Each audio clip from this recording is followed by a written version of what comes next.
আল্লাহর প্রদত্ত বার্তা বিচ্ছুরিত আলোক রোশনির বাস্তবায়ন ও রূপায়ণ যা রাসূল সাল্লাল্লাহু আলাইহি ওয়াসাল্লাম মানব জাতির সম্মুখে উপস্থাপন করেছেন।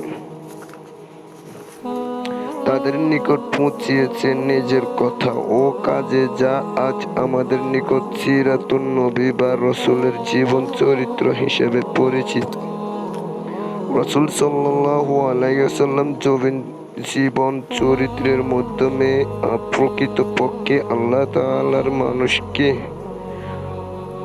তাআলা মানুষকে অন্ধকার থেকে বের করে আলো এবং মানুষের দাসত্ব থেকে মুক্তি দিয়ে আল্লাহ তাআলা ইবাদতের পথ দেখিয়েছেন। আল্লাহ তাআলা আমাদেরকে দাসত্ব করার জন্য তৈরি করেছেন শক্তিশালী ও সৎ নির্দেশনা।